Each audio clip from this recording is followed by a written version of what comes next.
जैसा कि आप सबको पता ही है कि अब चुनाव का माहौल है और भारतीय जनता युवा मोर्चा भारतीय जनता पार्टी का एक अग्रणी मोर्चा होने के नाते हम लोग जो मोदी सरकार की 10 वर्षों की उपलब्धियां हैं और साथ ही साथ जो कांग्रेस की सरकार की जो नाकामियां हैं उसको लेकर के आज आप लोगों के बीच में आए।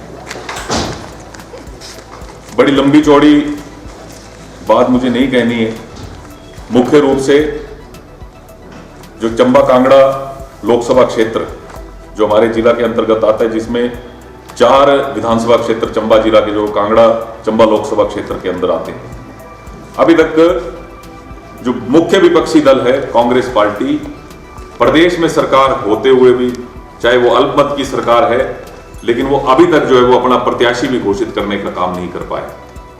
दूसरी ओर भारतीय जनता पार्टी ने चंबा कांगड़ा लोकसभा क्षेत्र से एक ऐसे आम कार्यकर्ता को लोकसभा की टिकट देकर के चंबा कांगड़ा लोकसभा क्षेत्र से प्रत्याशी बनाया है, डॉक्टर राजीव भारद्वाज जी। और मुझे बताते हुए ये हर्ष हो रहा है कि भारतीय जनता युवा मोर्चा की पूरी टीम पूर्ण रूप से दल बल सहित पूरे जोश के साथ जो है वो चुनाव मैदान में उतर चुकी है। साथ ही साथ जो भरमौर विधानसभा क्षेत्र है वो मंडी लोकसभा क्षेत्र में आता है। वहां से सुप्रसिद्ध अभिनेत्री पद्मश्री सुश्री कंगना रनौत जी को भारतीय जनता पार्टी की ओर से प्रत्याशी बनाया गया है। और जो दूसरी ओर से जो प्रत्याशी कांग्रेस पार्टी ने जो घोषित किए हैं, मुख्य रूप से उनके ऊपर मैं कुछ बातें कहना चाहता हूं। मंडी लोकसभा क्षेत्र के अंदर आते चंबा जिला के भरमौर पांगी विधानसभा क्षेत्र का नेतृत्व पिछले कुछ समय से इन्हीं जो हिमाचल के जो ये शहजादे हैं, इन्हीं के परिवार के हाथों में रहा है। बड़ा लंबे समय तक पहले इनके पिताजी, फिर इनकी माताजी इस लोकसभा क्षेत्र से जो है वो सांसद के रूप में चुन करके लोकसभा गए। लेकिन अभी बड़ी लंबी चौड़ी बात ना करते हुए पिछला जो कार्यकाल इनकी माताजी का रहा, क्या हिमाचल सरकार में लोक निर्माण मंत्री रहते हुए क्या विक्रमादित्य जी को कभी भरमौर की याद आई? क्या इन्होंने कभी अपनी माताजी से यह प्रश्न किया कि आपको भरमौर विधानसभा क्षेत्र की जनता ने जो है वो सहयोग देकर के लोकसभा भेजा है, क्या आपका फर्ज नहीं बनता है कि आपको एक बार भरमौर विधानसभा क्षेत्र का दौरा करना चाहिए? मित्रों, विडंबना रही है भरमौर और पांगी की, किस परिवार ने केवल मात्र भरमौर पांगी की जनता को वोट के लिए जो है वो यूज करने का काम किया है। यह आप सबके विदित है। पिछले साल पूरे प्रदेश के अंदर आपदा आई, लेकिन इस आपदा में भी ये शहजादे जो है लोक निर्माण मंत्री होते हुए, मैं इनको याद दिलाना चाहता हूं कि भरमौर विधानसभा क्षेत्र भी हिमाचल प्रदेश का हिस्सा है। आप हिमाचल प्रदेश के लोक निर्माण मंत्री थे, लेकिन आपने इस क्षेत्र का एक भी दौरा करने का जो है वो आपने कोशिश तक नहीं की। आपकी माताजी इस क्षेत्र से सांसद, फिर भी आप जो है वो इस क्षेत्र का दौरा नहीं कर पाए। इसके साथ साथ एक प्रश्न मेरे बड़े भाई विनोद जी ने मुझसे कुछ दिन पूर्व भी पूछा था कि भारतीय जनता पार्टी ये जो 400 पार का नारा लगा रही है, 400 पार कैसे होगा? मित्रों, 400 पार का नारा जो है वो भारतीय जनता पार्टी नहीं लगा रही। जो इंडी गठबंधन है वो भी यही नारा लगा रहा है कि भारतीय जनता पार्टी 400 पार करेगी। हर व्यक्ति के मुंह पर एक ही बात है कि 400 पार कैसे होगा? तो 400 पार जो है वो भारतीय जनता पार्टी के कर्मठ जो कार्यकर्ता हैं, जो बूथ स्तर से लेकर के प्रदेश स्तर तक के कार्यकर्ता हैं, उन सभी कार्यकर्ताओं के बलबूते पर जो 400 पार का मिशन लेकर के भारतीय जनता पार्टी चुनाव मैदान में उतरी है, वो 400 पार का मिशन हम पूरा करेंगे। पिछले 10 वर्षों के अंदर भारतीय जनता पार्टी का एक कार्यकर्ता होने के नाते हम सब अपने आप को गर्वान्वित महसूस करते हैं कि 2014 से जब से केंद्र की सरकार में प्रधानमंत्री मोदी जी ने इस देश की कमान संभाली, हमें गर्व महसूस होता है कि हमारी जो भारतीय जनता पार्टी की सरकार केंद्र के अंदर है, एक भी व्यक्ति के ऊपर भ्रष्टाचार का आरोप जो है वो नहीं लगा। आपके ध्यान में 2014 से पहले भारत को केवल मात्र घोटालों की सरकार, घोटालों के देश के रूप में जाना जाता था।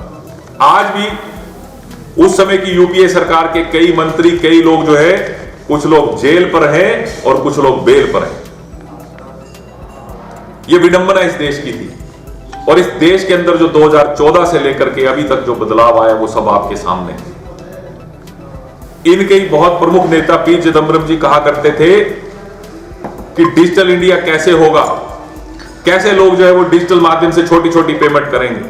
मित्रों, चंबा को जो है एस्पिरेशनल जिला में भी रखा गया है। हम लोग सबसे पीछे के जिला में जो है वो दूर दराज के क्षेत्र में रहते हैं, लेकिन आप सबको विदित है कि आज आप भरमौर चले जाइए, पांगी चले जाइए, चुरा चले जाइए, किसी गांव में चले जाइए, डिजिटल माध्यम से आपको अगर 5.5 रुपए की पेमेंट भी किसी के खाते में करनी है तो आप डिजिटल इंडिया के माध्यम से कर रहे हैं। ये डिजिटल इंडिया का रूप जो देने का काम नरेंद्र भाई मोदी जी की सरकार ने, इस देश के प्रधानमंत्री जब नरेंद्र मोदी 2014 में बने, उसके बाद ये डिजिटलाइज इंडिया का काम हुआ।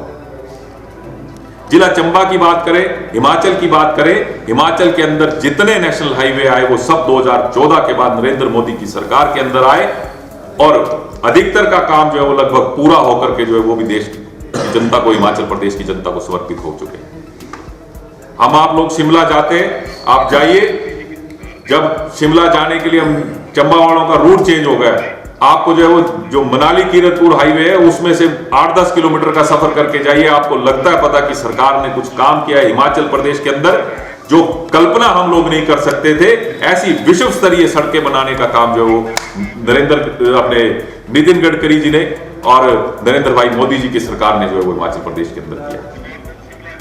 और जब से पिछले 15 महीनों से कांग्रेस की सरकार इस प्रदेश के अंदर आई है, सारे विकासात्मक कार्य जो है वो ठप पड़ चुके हैं। जो पुराने कार्य भी जो भारतीय जनता पार्टी की, जयराम जी की सरकार के समय से शुरू हुए थे, उसमें भी जो है वो बजट का प्रावधान जो है वो नहीं हो पा रहा। ये सरकार केवल मात्र संस्थान बंद करने वाली सरकार के रूप में जो है वो इस प्रदेश के अंदर जानी जाएगी।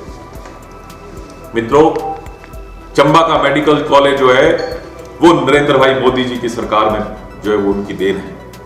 आज ये मेडिकल कॉलेज बनकर के तैयार हो रहा है। चंबा में भी नेशनल हाईवे का काम जो है वो युद्ध स्तर पर चला।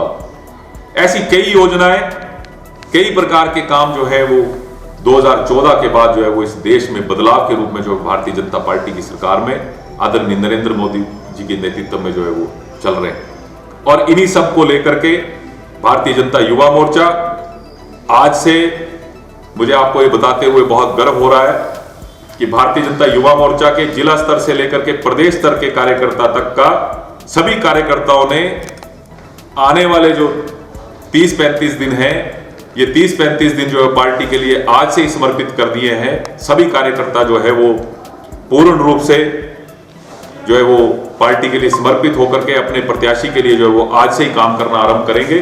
कई तरह के अभियान हम लोगों ने पूरब में भी चलाए हैं, जैसे वॉल राइटिंग का अभियान जो है वो भारतीय जनता युवा मोर्चा ने पूर्ण रूप से जो है वो करके दिया है। उसके अलावा युवा चौपाल के छोटे छोटे कार्यक्रम हमने गांव स्तर पर किए हैं। वैसे ही जो है वो अब ये युवा चौपाल के कार्यक्रम भारतीय जनता युवा मोर्चा जो है वो बूथ स्तर पर भी लेकर के जा रहा है। और मुझे पूर्ण विश्वास है कि 1 तारीख को भारतीय जनता पार्टी के युवा मोर्चा के माध्यम से जो नया वोटर है और खास तौर पर जो युवा वोटर है, उनको हम नरेंद्र भाई मोदी जी की उपलब्धियों के द्वारा जोड़ करके 1 तारीख को भारतीय जनता पार्टी के पक्ष में मतदान करवाएंगे और चारों की चारों सीटें जो है वो हिमाचल प्रदेश से भारतीय जनता पार्टी जीत करके जाएगी।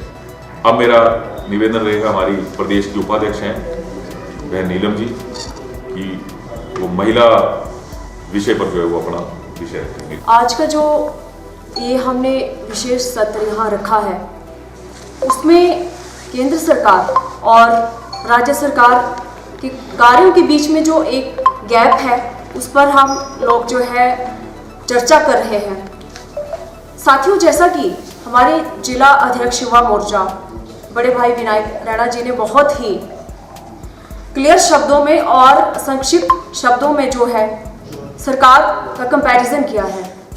महिलाओं से संबंधित मुद्दे पर यदि मैं कहना चाहूँ तो सबसे पहले हम जो हमारे अभी हिमाचल प्रदेश में मुख्यमंत्री हैं उनसे एक ही सवाल पूछना चाहते हैं कि जो 1500 रुपए की बात उन्होंने की थी तो महिला के सम्मान में ये कहाँ तक उचित है, कहाँ तक न्याय संगत है।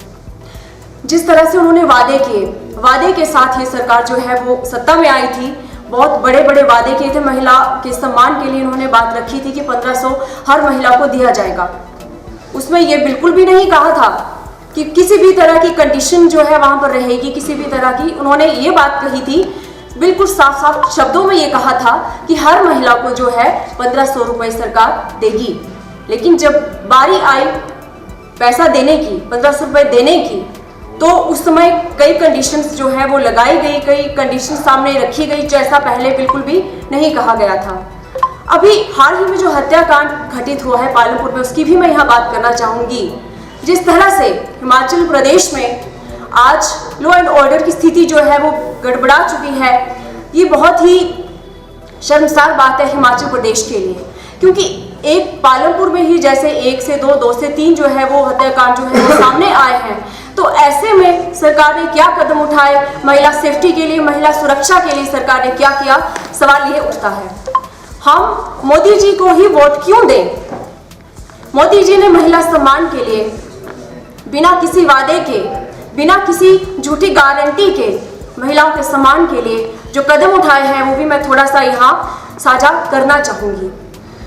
जिस तरह महिला सुरक्षा हेतु महिला सुरक्षा, शिशु सुरक्षा कार्यक्रम एक चला था, एक योजना केंद्र सरकार ने चलाई थी। उसके तहत जब भी महिला की डिलीवरी होती है तो एक किट जो है वो मोदी जी की तरफ से आशीर्वाद के रूप में महिला को दी जाती है। उसके तहत ना केवल महिला की सुरक्षा के लिए बल्कि शिशु के लिए भी जरूरी जो चीजें होनी चाहिए, सामान जो मिलना चाहिए उस समय वो रहता है किट में। तो इसके अलावा जैसे गैस एक जो उज्ज्वला योजना के तहत वितरण की गई थी, तो साथियों ये वो योजनाएं हैं जिसके लिए मोदी जी ने कभी भी कोई गारंटी नहीं दी, कोई वादा नहीं किया। तो इसी से हम एक जो है देख सकते हैं, एक फर्क महसूस कर सकते हैं कि जिसने करना होता है वो वादे करने की जरूरत नहीं रहती है, वो कर ही देते हैं। चाहे बात सम्मान की हो, अभी महिला के लिए जो आरक्षण की बात हुई है विधानसभा में, लोकसभा में, तो ये भी महिला के सम्मान में वो कदम है, वो जरूरी कदम है जो महिला सशक्तिकरण को बढ़ावा दे रहे हैं। तो जो 1500 की बात थी, मैं फिर से वो बात कहना चाहूंगी कि जिन्होंने दोबारा से फॉर्म भरने के लिए अभी दोबारा से वही एक जो है शुरू कर दी है बातें, तो ये बिल्कुल सही नहीं है। महिलाओं को अगर सम्मान करना है तो महिलाओं को सच में जो उनको जरूरी, उनके हित में जो जरूरी कार्य हैं, जो कदम है वो उठाए जाने चाहिए। केवल इतना मुझे कहना है। धन्यवाद।